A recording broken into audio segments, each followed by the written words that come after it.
Welcome back, St. Lucia. This is Open Mic. And my guest today is Mr. Eric Celestin, a farmer from the Dennery area.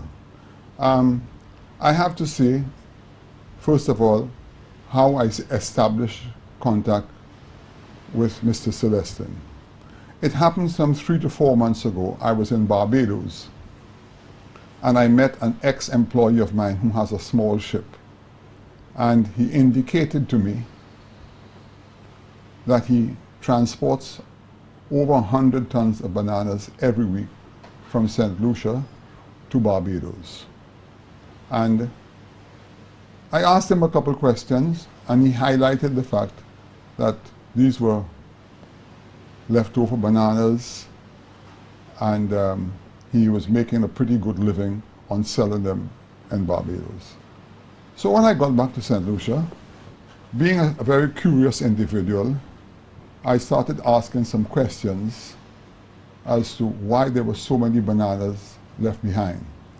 And I found out that after Hurricane Thomas, the Caribbean islands, or the OECS or St. Lucia, I'm not quite sure, made a deal with a South American company whereby their quota will be supplied to the UK. But what has happened is that with the passage of Thomas many months ago, and the farmers working tediously to bring back their crop, no one has found it fitting to recalibrate the quota system, which means that the poor farmers today are producing more bananas than they did right after Thomas, but Windfresh is not accepting the bananas for more reasons than one, which Mr. Celestin will explain, and that surplus just remains on the Vieux-Fort docks, and an individual just comes in, buys it cheap, and makes the money. Now, I have nothing wrong with an entrepreneur doing that, because half a loaf is better than no bread. But I find that very sad that no one in government has seen it fit to address that situation. And on that score, I asked Mr. Celestin to explain to me what really went on, because I'm not a farmer and I would like to know. Good evening, everybody.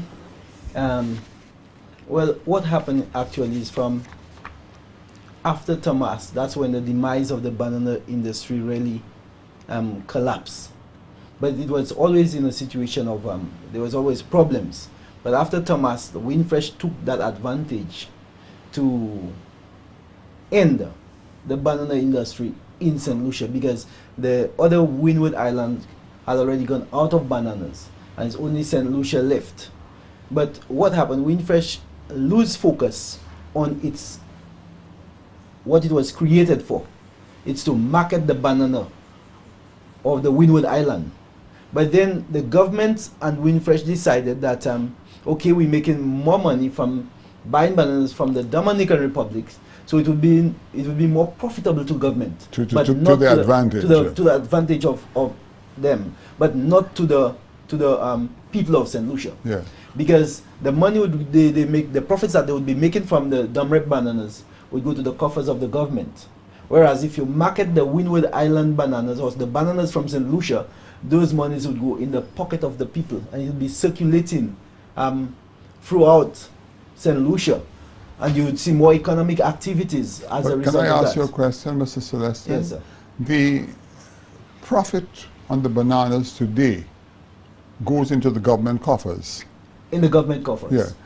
Yeah. You know, it's funny you should say that, because only 2 weeks ago I had Pat Joseph on my show, and he indicated to me exactly what you're saying, that this administration is not particularly excited about the banana industry. No.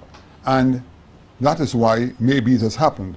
But I don't mean to cut you short. Please go ahead and explain to me. Yes. So I was saying that after the Hurricane Thomas, and they decided to take bananas from the Dominican Republic. Right. So there they had to come up with a policy that would eliminate the farmers from St. Lucia, so that they could carry on with with the whole quota. The whole quota thing. So after the farmers planted the bananas after Thomas, Windfresh did not buy the bananas from the farmers. So they call the farmers and say, okay, what you'll have to do, since we cannot buy your fruits, you'll have to cut down your tree, the banana trees. Cut down the trees? Yes, cut down every bunch of banana, you count it, and we'll compensate you. Who said so? Windfresh. Wow. Along with government officials. How long ago were you told that? How long? That was after Thomas. After Thomas, okay. And then after the farmers was back into production, yes. And nobody received any compensation. And then after that, to make it worse, they brought in a quota system, what they called an allocation. You have to put in an allocation so that they will buy your fruits. So sometimes a farmer might be able to produce 100 cartons of bananas, but they are only given 20 cartons. This is unbelievable. Unbelievable, but true. And I believe that anybody can challenge what I am saying, but nobody can correct me on what I am saying. They can challenge it, but they cannot correct me, because what I'm saying is right. Yeah. Now, tell me something, Mr. Celestin. How long have you been a farmer? Well, I remember planting my first banana tree at the age of 8 years. Okay. And so you were around in the heyday when bananas really brought into St. Lucia. There. Yeah, I was there. And there was absolutely no doubt in my mind that even though we have tourism, the banana industry is extremely important. Extremely important. Because, first of all, it puts farmers to work. It gives them a purpose in life. It's their fruit. We can sell bananas to the supermarkets so without having to import them. So it means we can save our foreign exchange on that. Plus, when you sell bananas, you bring foreign exchange to the country. Yes. And I believe that right now, banana is in a much better position than it was in the heydays. Why do you say that? Because right now there is a growing Caribbean market that we can take hold of. The European market still wants our bananas. Yes. It's just that what we decide to do, what we decide to do with our bananas. As in you can see with Windfresh, they decide to go and get it elsewhere. Somewhere else. Yeah. You understand? But it can still be bought in St. Lucia, because as I'm speaking, I remember I had a meeting with ASDA, and ASDA was saying that St. Lucia can never produce bananas that they cannot buy. And they want the bananas. And you know one of the reasons, Mr. Celestin, I've been to the UK several times. And what I have found at the supermarkets, they prefer the St. Lucia bananas to the Ecuadorian bananas. And I suspect the reason is it's the amount of fertilizer that's being used abroad. That's what I've been told. But you know, more importantly, we have a great unemployment situation in St. Lucia.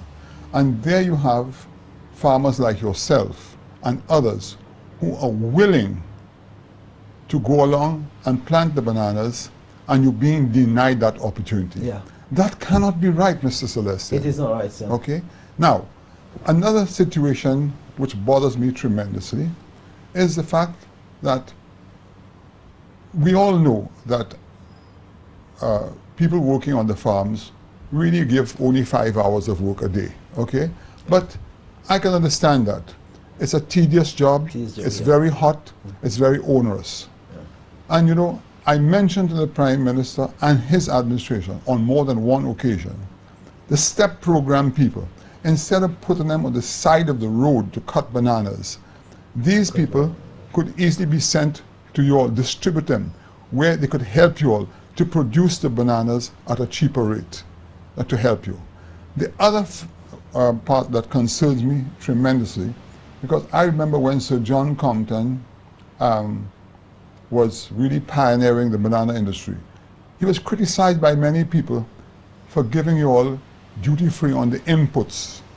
And this administration must understand that giving you an input is not a waste of money. It's an incentive, because they're getting something in return. Because when you sell your bananas, you're doing two things. One, you're offloading the unemployment in the country, and second, you're bringing in the foreign exchange to the country, okay?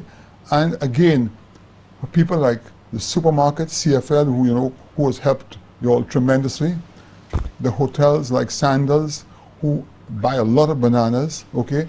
If you all were not there, we would have to import the bananas from elsewhere, which means we'd be further exporting our foreign exchange.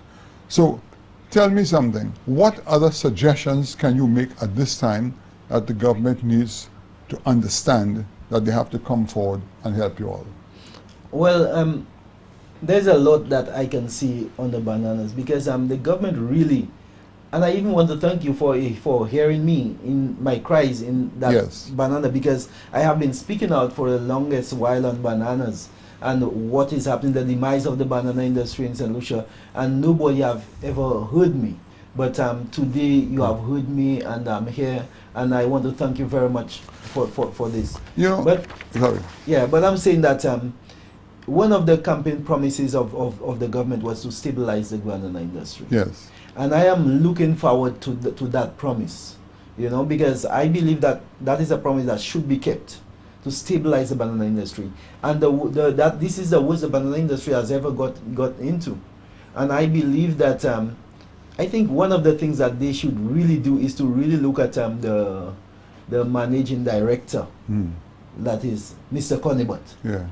I think he is one that is, I think He's part of the problem. He's part of the problem. Okay. I think he's the main part of the problem. Mm-hmm. But, and also the government directors. Mm-hmm. Because the government directors supposed to know what is happening to me, because they are not directing for themselves. Correct. They are government directors. You're the one that put them in power. Right. So the government directors that are on the Windfresh board should be able to put policies in place for me as a farmer. Yeah. And for you to be able to put a policy in place for me, you should have a meeting with me.